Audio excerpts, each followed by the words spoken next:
Hi everyone, I'm Steven. I'm an artist here at Disney's Art of Animation Resort in Florida. Here in the resort lobby, 7 days a week, an artist like me teaches you how to draw some of your favorite Disney characters. You don't even need to be staying here at the resort. Anyone can join in. Have you seen Disney Junior Dance Party at Disney's Hollywood Studios? It's a musical celebration with Disney Junior friends Doc McStuffins, Timon from The Lion Guard, Mickey Mouse from Mickey and the Roadster Racers, and the new kid in town, Vampirina. Today, we're going to draw Vampirina. The first thing we're going to do is going to draw a real basic shape. So let's draw a circle. I want to keep my circle very, very light at first because we're just going to use this shape as like a construction shape that will be used to build our character's head.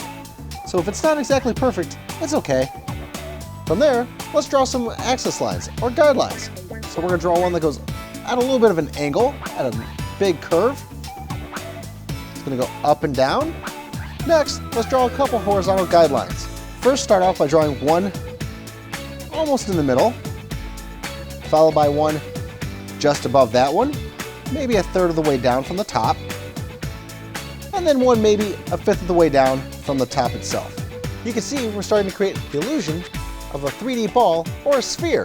Now let's draw Vampirina's pigtails. In order to get the general shape of her pigtails, we're going to kind of sketch out some overall diamond shapes.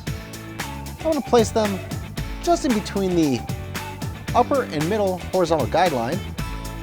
With the basic construction shapes done, we're going to start defining our line work. In order to do so, I'm going to switch pencils.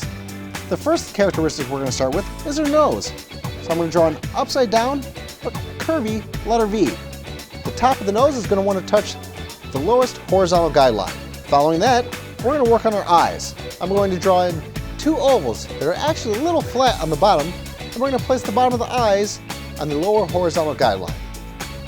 Once you have the overall eyeball shape complete, I'm going to thicken up the top portion of our eyeball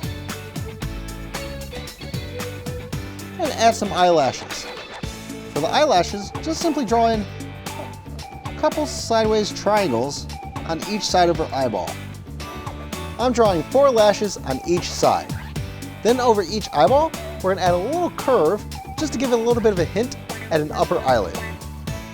Now to complete the eyeballs, we're going to draw in the iris and the pupil, or the color part of the eye and the dark part of the eye.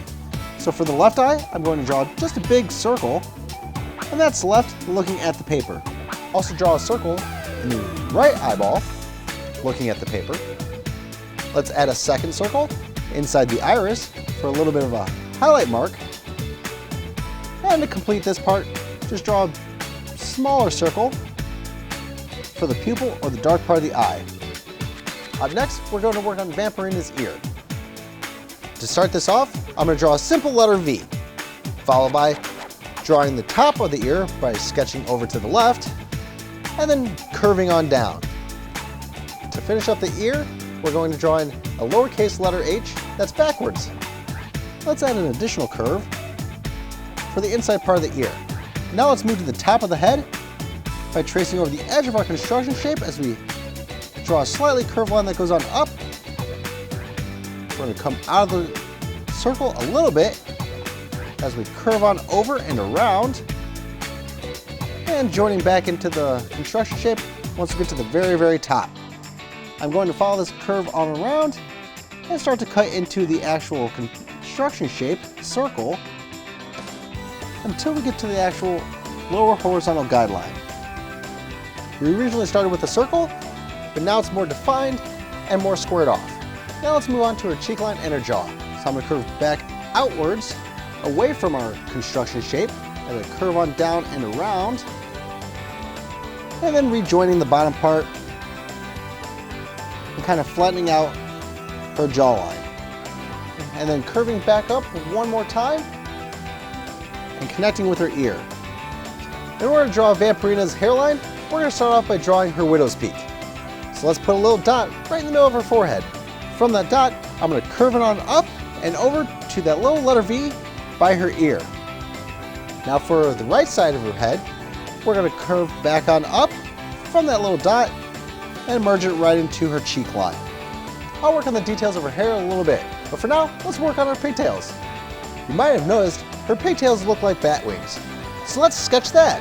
We're going to start off these pigtails, so we're going to curve on down and then on over. For the bottom portion of her pigtail, just curve on over as well. Now at the end, we're going to draw just a really curvy letter E. Now you see, bat wings. Vampirina's other pigtail has a slight bit more detail. We're going to start this one off with a little curved line near the side of the head. We're going to draw a line that goes on down, and then again, back on over. Same thing for the bottom, curve that on over. Then for the end, in order to make the bat wing, we're going to draw a really curvy number 3. You may have noticed that her pigtail is just floating, so let's attach it to her head. A little curved line from the base of the pigtail at the bottom, as well as the top. We've got 3 big things left to do. The first one, let's add some details to her hair. In her pigtails, we're going to add some really curvy lines. We'll go from the base of the pigtails almost to the outside edge. The details for the top of the hair are just going to go along the edge of her hairline. Next, her eyebrows. Halfway in between the upper and middle guideline, just draw a big curved line that's a little bit thicker in the middle of her face. And then the other one. And the last big step, Vampirina's mouth. In order to draw her mouth, we're going to draw a slightly curved line in between the nose and her jawline. Sketch out 2 little curved lines for the ends of the mouth, followed by a big curved line at the bottom. Inside the mouth, let's add her row of pointy teeth. Start this off by drawing 2 small letter V's inside the mouth and connect those together across with a little curved line. Also inside the mouth, don't forget her tongue, which is basically 2 overlapping curved lines. To finish up her mouth, we're going to give Vampirina a lower lip and an upper lip. Because Vampirina's lips are fairly shallow, we're going to draw a couple curved lines that are a little bit lower and higher than her overall mouth shape. For the upper lip, we're just going to curve up, go a little bit further away from the mouth, and curve back into the end. We're almost done. Let's do a little shading. I'm going to start shading in her pigtails. So we don't lose the details, I'm going to shade in her hair just using the side of my pencil. As you shade, be sure to shade very lightly. You can always make it darker, but you can never really make it lighter. And let's shade in her mouth. If you want, you can really darken in the back half. Let's shade in Vampirina's tongue a little lighter than the back of her mouth. With all the shading done, we just have one last thing to do. You have to sign your work. And there she is, Vampirina Holly, from the Disney Junior Animated Series, Vampirina. If you'd like to see Vampirina in person, she's part of the Disney Junior Dance Party at Disney's Hollywood Studios. She also meets guests for a photo and an autograph in the animation courtyard. Until next time, sketch you later.